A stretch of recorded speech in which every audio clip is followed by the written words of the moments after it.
Hi guys, welcome to our channel wrong paradigm. और हम यहाँ पे आज डिस्कस करेंगे एक डायनामिक प्रोग्रामिंग प्रॉब्लम जिसका नाम है हाउस रोबर। चलिए पहले प्रॉब्लम समझते हैं। अज्यूम कीजिए कि हमारे पास एक लेन है जिसमें n नंबर ऑफ़ हाउसेस हैं और एक चोर है जो उन हाउसेस को लूटना चाहता है।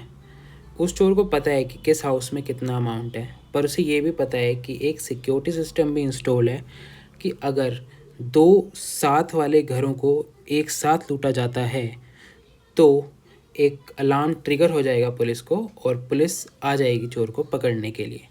तो वो चोर दो साथ वाले घर को नहीं लूट सकता है। तो अब चोर को ये सोचना पड़ेगा कि क्या सोल्यूशन हो सकता है कि जिससे वो मैक्सिमम अमाउंट चोरी कर पाए। चलिए अब इसका सोल्यूशन डिस्कस करते हैं। तो हम अज्यूम करेंगे कि हमारे पास n हाउसेस का ऑलरेडी सोल्यूशन अवेलेबल है और हम अगर उसमें एक और हाउस ऐड करते हैं तो अब हमें आइडेंटिफाई करना है कि हम बेस्ट सोल्यूशन कैसे निकाल सकते हैं।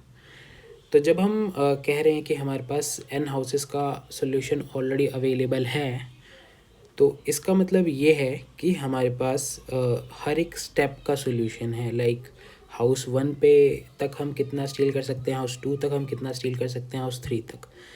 तो n जो है वो nth हाउस का अमाउंट है जो उस हाउस में है और जो वो थीफ स्टील कर सकता है। सिमिलरली Cn वो अमाउंट है जो अगर थीफ चूज़ करता है nth हाउस को स्टील करने का तो उस हाउस तक वो मैक्सिमम अमाउंट गेट कर सकता है और आई कैन से स्टील कर सकता है।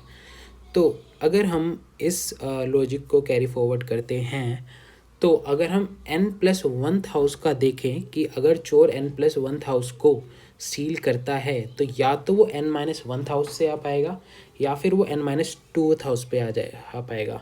तो हम उस अमाउंट का मैक्स देखेंगे जब वो n-1 स्टील कर रहा है या फिर जब वो n-2 हाउस स्टील कर रहा है। तो उसका मैक्स प्लस अमाउंट जो n+1 हाउस में है वो बनेगा टोटल अमाउंट जो थीफ स्टील कर सकता है अगर वो n+1 हाउस को डिसाइड करता है स्टील करने का। उसके बाद हम जो हमारा C वाला एरे है जिसमें हमारे पास वो अमाउंट है जहाँ पे जो कि टोटल अमाउंट बताते हैं जो थीफ स्टील कर सकता है, उसका हम मैक्स लेंगे और हमें पता लग जाएगा कि ये वाला अमाउंट है जो कि थीफ मैक्सिमम चुरा सकता है। अब हम सोल्यूशन स्टेप बाय स्टेप समझेंगे। तो अगर हम हाउस 1 पे जाते हैं तो हमारा जो अमाउंट होगा जो हम उस हाउस तक स्टील कर सकते हैं वो ऑब्वियसली हाउस 1 का अमाउंट होगा।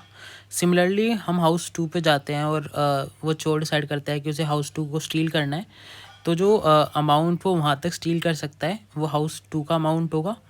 नाउ अगर अब चोर हाउस 3 तक जाता है तो जो टोटल अमाउंट वो चोर स्टील कर सकता है वो हाउस 3 प्लस हाउस 1 का अमाउंट होगा क्योंकि हाउस 2 को वो स्टील नहीं कर सकता है। और जब वो हाउस 4 पे जाएगा तो वो maximum of house 1 and house 2 चुनेगा और फिर वो अमाउंट हाउस 4 के अमाउंट को ऐड करेगा तो वो उसका टोटल अमाउंट बनेगा। सिमिलरली अगर वो nth हाउस पे जाता है तो जो अमाउंट है n-2 हाउस तक एंड n-3 हाउस तक वो maximum amount plus nth house का अमाउंट टोटल अमाउंट होगा। And same goes for n+1 house. Same strategy अगर हम हमारे केस में लगाएं तो जो हमारा ऑप्टिमल सॉल्यूशन आएगा वो होगा 30। तो ये thief maximum some of 30 steel कर सकता है इन हाउसेस से और उसके लिए इसे जाना होगा हाउस 1, हाउस 4 एंड हाउस 7 पर।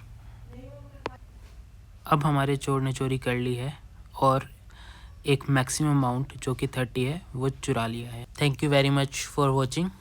आपके जो भी रिव्यूज़ हों कैसे हम इम्प्रूव कर सकते हैं प्लीज़ आप हमें कमेंट्स में बताइएगा। Thank you very much. Please like, share and subscribe.